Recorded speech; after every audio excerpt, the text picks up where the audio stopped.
Après Djokovic-19 et son cluster de l'Adria Tour, Novak vit un post-confinement très particulier, ponctué ce dimanche par une disqualification à l'US Open. Ce qui fait que nous allons avoir un nouveau vainqueur de Grand Chelem cette année. On débriefe tout ça ensemble ainsi que le début des huitièmes. C'est parti. Mesdames et messieurs, bonjour, bonsoir et bienvenue sur Game Set & Talk. Ravi de vous retrouver aujourd'hui pour débriefer cette journée de folie et historique à l'US Open.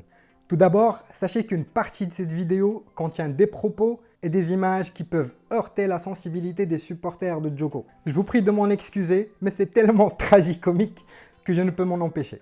Pour la performance du jour donc, parce que c'en est une, Novak Djokovic a réussi à mettre un terme à sa série de victoires incroyables et son rêve de 18e Grand Chelem en s'éliminant lui-même. Reprenons l'histoire depuis le début. Le numéro 1 mondial restait avant ce match face à Pablo Carreño Busta sur 26 victoires de suite depuis le début de la saison. Il n'a pas connu le goût amer de la défaite en match officiel cette année. Donc la question qu'on se posait à chaque match, est-ce que son adversaire du jour est capable de créer cet exploit? Eh bien la question est vite répondue comme disait l'autre. À mes yeux, aucun de ce tableau n'en était capable. Ce qui est certain, c'est que PCB n'avait aucune arme pour le faire sur un format de 5-7. Le match commence tranquillement pour les deux joueurs qui tiennent leur mise en jeu. Jusqu'à 4-3 où le Serbe se procure sa première balle de break dans le match. Premier échec. À 5-4, 3 balles de 7 à 0,40 sur le service de Pablo. Walou, rien, nada. Aucune convertie, 5 partout au Serbe de servir. Et le point de bascule intervient dans ce jeu. À 0,15, Elastic Djoko va chercher une balle, se retrouve au sol et se fait mal à l'épaule gauche après une mauvaise réception. Temps mort médical où le physio fait quelques manipulations avant que le Serbe ne reprenne le jeu, irrité par cette séquence. Sur les points suivants, il a du mal à lancer la balle au service, mais surtout n'arrive pas à jouer en revers. 0,40 et 3 balles de break contre lui. Il sauve la première sur un service volé, mais perd son service sur la suivante et se fait breaker. Frustré et énervé par cet enchaînement où il est passé de 3 balles de 7 à break contre lui, il tape la balle vers la bâche sans regarder si celle-ci peut croiser quelqu'un sur son chemin. Bingo! Headshot dans la glotte de la juge de ligne qui s'écroule par terre et déclenche la panique sur le court. A priori, celle-ci se porte bien et aurait même été aperçue faisant un Skype avec Rafa et Roger. Tout de suite, le Serbe se rend compte qu'il a commis une grosse erreur. S'ensuit une séquence limite gênante. D'abord pour les officiels qui ont pris énormément de temps pour se décider. Vous me direz la décision n'est pas des plus simples, même si le règlement est clair là-dessus. Si c'était notre Benoît Paire, ils auraient passé une seconde avant de se décider. En tout cas, ils ont appliqué le règlement. Le joueur perdra tous les points ATP gagnés pendant le tournoi et se voit aussi infliger une amende qui atteint le montant de son prize money, c'est-à-dire 163 000 $. Sans doute le cadet des soucis de Djokovic qui a quitté le stade sans même passer par la case conférence de presse.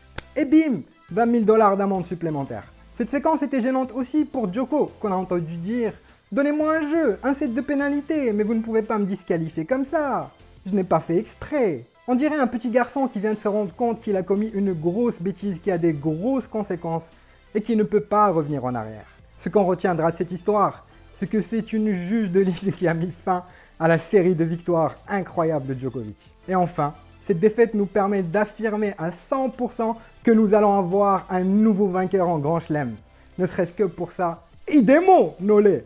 Pour la première fois de sa jeune carrière et à 21 ans, le surdoué Denis Shapovalov s'est qualifié pour les quarts de finale en renversant le Belge David Goffin. Il devient ainsi le premier Canadien à voir les quarts à New York depuis le début de l'ère Open. Deux clés dans cette confrontation où le Belge menait 1-0.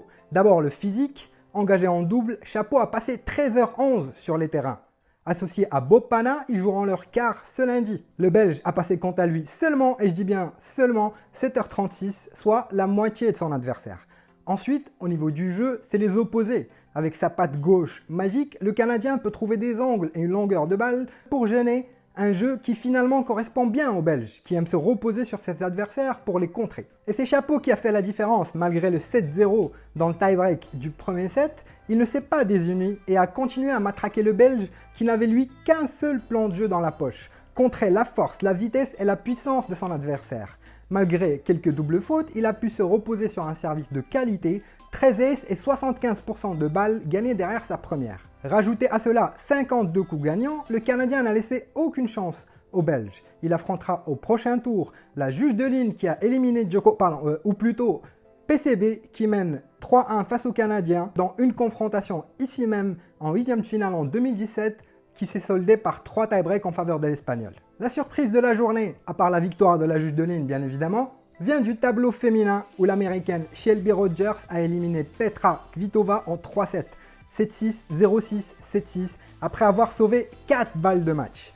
Blessée de longue durée, elle a fait un tournoi plus qu'honorable, avec un jeu puissant vers l'avant. Malgré la roue qu'elle a pris au deuxième set, elle s'est accrochée derrière son adversaire qui faisait la course en tête grâce à son jeu puissant dans la troisième manche, avant qu'elle ne se crispe dans ses balles de match, dont une double faute. L'américaine saisit sa chance dans le tie-break et va jouer à 27 ans son deuxième quart de finale de Grand Chelem après Roland Garros 2016. Chez les cadors, enfin, les futurs vainqueurs de Grand Chelem, le premier à se qualifier pour les quarts est l'Allemand Alexander Zverev, qui a disposé du jeune Davidovich Fokina, joueur que j'aime beaucoup et qu'on va revoir souvent à ce niveau.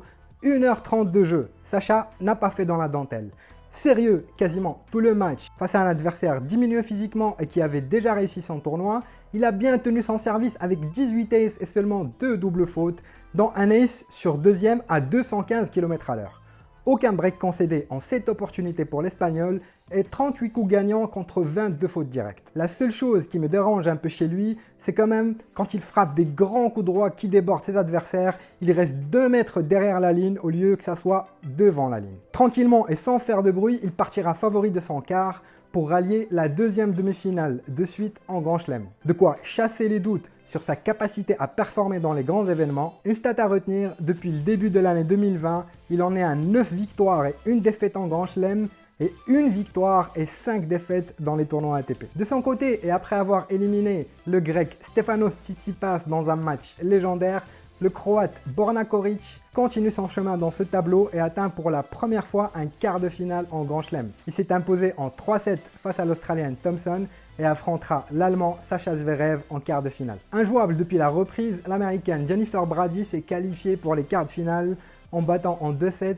l'Allemande Angelique Kerber. De son côté, Naomi Osaka a disposé en 2-7 de Kontaveit et Putintseva a créé la surprise en éliminant la Croate Petra Martic. Au programme du jour d'après la disqualification de Novak Djokovic, la suite des huitièmes de finale avec Alizé Cornet qui tentera de se qualifier pour son premier quart de finale en Grand Chelem en affrontant Pironkova. Nous aurons aussi un alléchant Félix Auger-Aliassime face à Dominic Thiem, Matteo Berrettini face à Rublev et un Maria Sakkari, Serena Williams qui vaut le détour. Encore une fois, je tiens à m'excuser pour les supporters de Djoko. Si cette vidéo vous a plu, n'hésitez pas à lâcher votre meilleur pouce bleu, à vous abonner à la chaîne et à activer les notifications pour être averti à chaque fois qu'on publie une nouvelle vidéo. On se retrouve dès demain pour un nouveau débrief. D'ici là, portez-vous bien et à ciao, au revoir. Idemo!